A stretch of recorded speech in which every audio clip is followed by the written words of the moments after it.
If you work in quality control at a candy factory, you know strict safety regulations come with the job. It's why you partner with Grainger. Grainger helps you find the high-quality and compliant products your business needs to inspect, detect, and help correct issues. And the sweetest part is, everyone gets a product that's as safe to eat as it is delicious. Call 1-800-GRAINGER, click Grainger.com, or just stop by. Grainger, for the ones who get it done.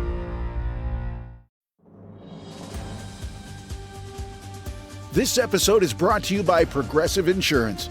Fiscally responsible, financial geniuses, monetary magicians. These are things people say about drivers who switch their car insurance to Progressive and save hundreds.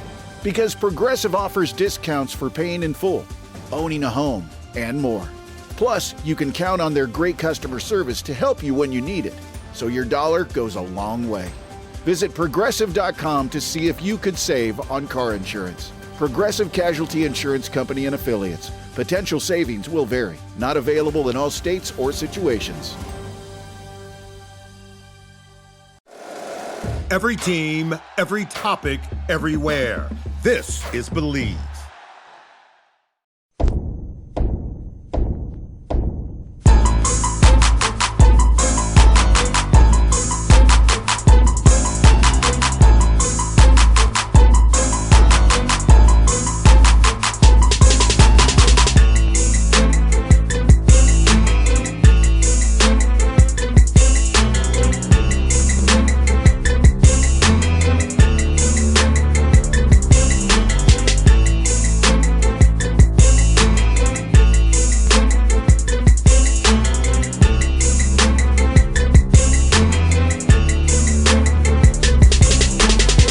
Folks, we're joined on the Bossman show by Coach Brian Newberry, Navy midshipman out of the American Conference out of Annapolis, Maryland. Coach, I love the beard, man. I wish I could grow one like you, man. How you doing?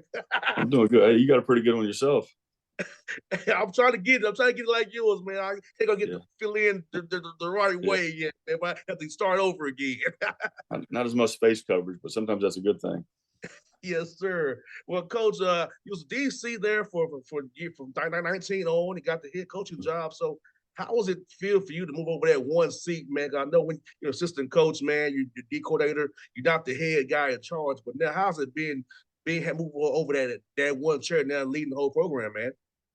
Yeah, it's been good. It's been interesting. You know, I enjoy being the defensive coordinator here and really relished that role and had a good time doing it. And so the transition, you know, was kind of unexpected, obviously, and kind of thrust into this position, but incredibly grateful for the opportunity. I think this is one of the best jobs in the country. You know, to be a first-time head coach and be able to do it at the Naval Academy, and you know, really what a dream come true. And Coach Newberry, you know, my father's a coach. He's 83 years old. You know, he wanted me to go to coaching, but I told him I actually have it in my heart to be a coach. I feel like I'm too competitive. And sometimes I can't turn off those things that we get going. We get excited. So I'm not good at this. I said, I'm going to be in radio. But for you, Coach, my dad always tells me about he was wanting to help impact young men. So what was your why to want to get into coaching after you completed your career there at Baylor back in the 90s there? Yeah. Well, I didn't know right away that that's what I wanted to do. Kind of took some time off trying to figure some things out. You know, my high school coaches had a great impact on me. Didn't know what direction I wanted to go, and really got into coaching because of them and because of the impact that they had on my development, you know, as a young man, and also witnessed the fun that they had, the camaraderie that they had, and the relationships with the rest of my teammates, and so I got into the same reasons that your dad did. You know, I want to develop young men, enjoy being around them, love the game, obviously, and there's really no better place in America to do that. You know, this is truly a developmental program here, especially in today's climate in college football with the portal and NIL and all that. We're not dealing in the portal. We're not going out and bringing in transfers and having a lot of guys exit our program. And so this place nowadays is kind of a unicorn, and it's still truly a developmental program. And one of the many things I love about coaching here. And Coach Newberry, when you was a DC, all those stops you had, Kennesaw State here, being in Navy, how did you prepare to become a head coach? I know when I was a co-host early in my career, I was always thinking about it in my head how I would do if I was actually the main host. So how do you go about preparing for that opportunity while you're still doing your job as a coordinator, but also knowing in your head you love to have the opportunity wanted to become a head coach or a lead, as in my case, have my own show? Sure. No, that's a great question. I think for me, it may be a little different than most. Being a head coach was never really the end game necessarily for me. It never was the end all be all. Really loved being a coordinator. I really enjoyed that role. It really wasn't until maybe the last couple of years that I really started to think about and see myself in that role. And Coach Niumatalolo played a big role in that. So did Brian Bohan at Kennesaw State. Seeing those guys do it the way they did it, and still have balance and still be able to spend time with their families and do it the right way, that kind of opened my mind to being in that role. And I think as an assistant coach, you're always preparing for that. I've been around a lot of really, really good coaches. I think every stop that I've had, I've learned something from somebody. And you're around really good coaches that you want to emulate. You're around coaches that maybe you see you'd like to do things a little differently. So you take the good and the bad, and you kind of start to form your own thoughts on what you really would want it to look like. And so I've been really fortunate, been around some great ones, and really just kind of take some things from those coaches and merge those with my vision of what I want it to look like. Now, Coach of Newberry, now being at the Naval Academy, how is it for us recruiting young men? Is it you always the same number of scholarships that a FBS school would have? I know I played. I was at Tennessee State. We only had we was FCS. We only had 63. I think that's all we had. So how does it affect you all for recruiting the Naval Academy, getting the right guys in there, and getting finding the right balance, build your team and build this program? Yeah, recruiting's different here, for sure. We've got to cast a really broad net. We recruit nationally, so to go out and find the type of players that can play at this level is one thing. Number two, to find young men that are admissible into the Naval Academy. It's number one public school in the country, so you got to be qualified to get in here. Academically as well. And then to find a young man that's willing to take on that role of serving his country. And take on that challenge and that privilege of doing that. It's a unique find. And so we've got to cast, like I said, a really, really broad net to find those guys and to get them here on campus.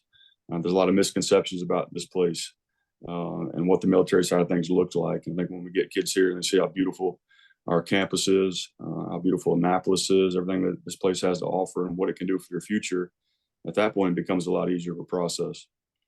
And with being so close to DC, you could go to the Pentagon and go over there and learn there, connect with people in federal government right now, because for a lot of us, like you and I both know very well, playing college football, the NFL it's not going to be all our end games. So you have to have something to fall back on. What better way, Naval Academy background and being close to DC to meet with people, internship, and learn and get those connections to help you once your career ends.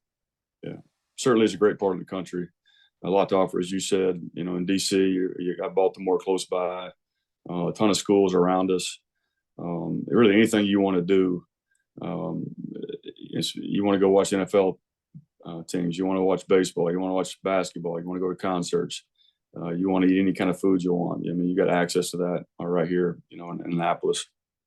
And Coach Newberry, talk about the American as a conference. I feel like it does not get just due for it's been a good football conference as it should. What about that conference and how the talent level you go against every week and how that can help a young man to get drafted and hopefully he'll get a waiver to play in the NFL before he does a service. But about just the America as a whole for that conference and what you all play against in conference play. Yeah, it's an outstanding conference. We call it one of the Power Six conferences, and there's a lot of changes as of late to our conference. There's some teams leaving. They're really good football teams, obviously, but we got some really, really good ones coming in. Love the part of the country that we play in. Playing a lot of good market areas, and so we're on TV every week, obviously. Really good competition. We had 10 players from our league get drafted this year. I think it was 15 the year before that, and so people recognize it's really good football, and you're going to have an opportunity to compete against some of the best in the country week to week here, and so I think the conference really sells itself. And how Now, with you being on staff already, how good was it for you all to have spring practice? You can jump in there, kind of assess where guys are, and they all know who you are because you've been in the program. You probably have recruit them. So, how was that mature guys see you now being the head man and conduct those workouts in summer, so we know to work on come back for fall camp here?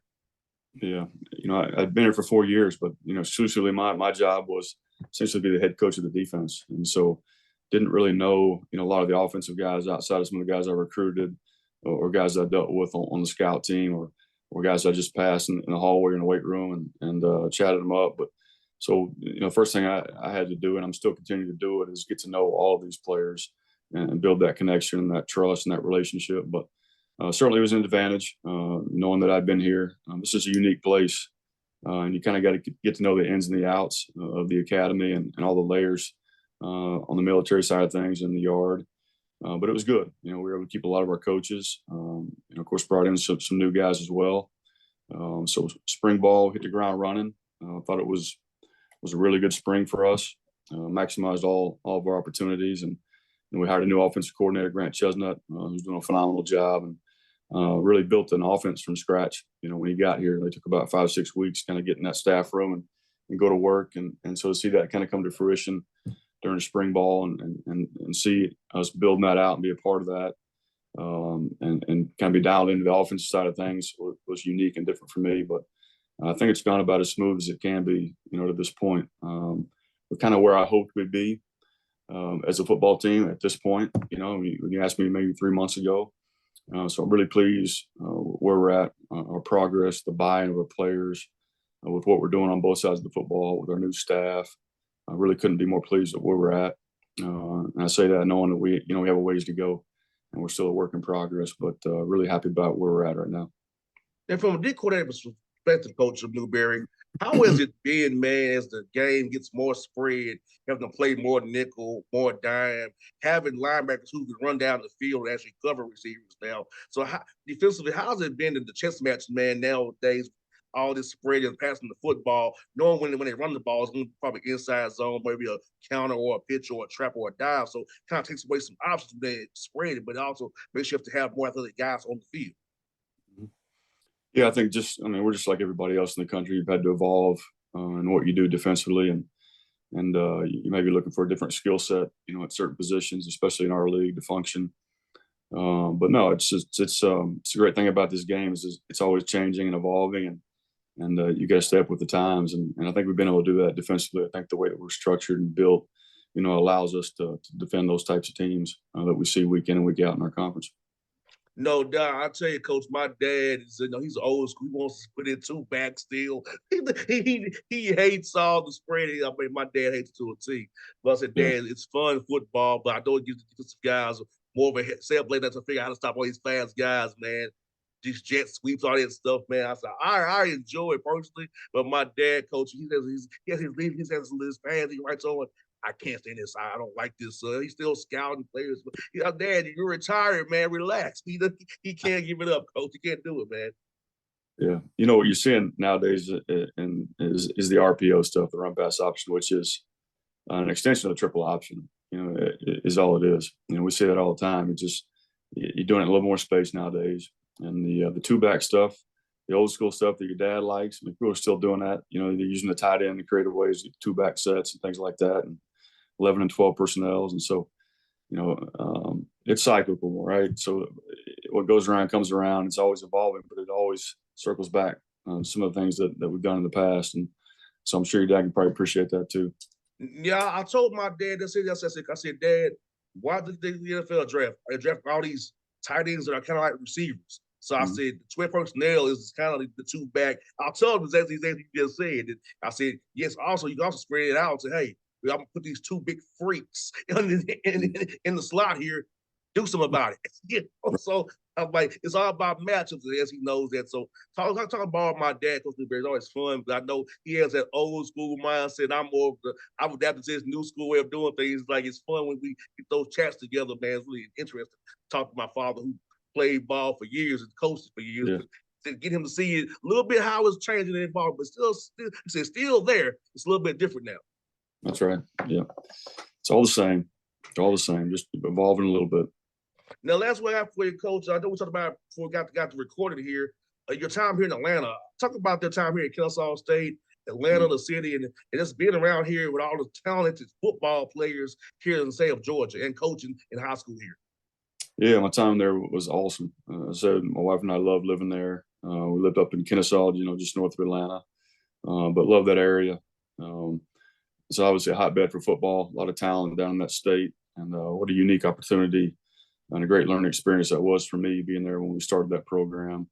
Getting to work for Brian Bohannon, who I thought did an exceptional job there. We got things going pretty quickly. Learned a ton from him, but to have that opportunity to be a part of a program that's getting started and building it from scratch and creating a culture and all that goes with that was an invaluable experience for me, and certainly helped in a lot of ways preparing me for this role. And what was your favorite food spot here, Coach? I know the food was really good. We talked about that. What's your favorite food spot here, man? I had a bunch of them. There's so many different types of food there. There's a little bit of an international flavor in Atlanta. You get really anything you want. But I love down south home comfort food. But Fox Brothers was a great barbecue spot that I like quite a bit. They actually catered my wife and I's wedding, so that's one spot in particular. But we had a list of 10 or 15 restaurants that we really enjoyed going to. No doubt. I can't lie, Coach. I love the Capitol Grill, man. I love that place, but I go there at least once a month. Yeah, I couldn't afford to go there once a month, but I certainly liked it. Maybe once a year on my birthday, something like that. Yes, indeed. Coach Newberry, good to catch up with you. Hope to have you on the show again down the road, man. If you're down here recruiting, man, let us meet up with you and have a lunch with you if you're down here recruiting guys, because I know you can't that big net nationally, but I definitely be cheering for you. I know you was a Kennesaw, so I want to show you some support, so I know that Atlanta still loves you, man. Yeah, well, I appreciate that, man. It's good visiting with you. Inside, Coach. You be safe, man. You too. Take care. All right.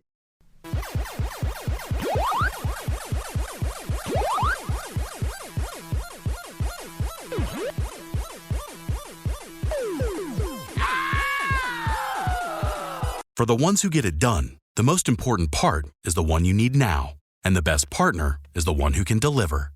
That's why millions of maintenance and repair pros trust Grainger, because we have professional-grade supplies for every industry, even hard-to-find products. And we have same-day pickup and next-day delivery on most orders. But most importantly, we have an unwavering commitment to help keep you up and running. Call, click Grainger.com, or just stop by. Grainger, for the ones who get it done.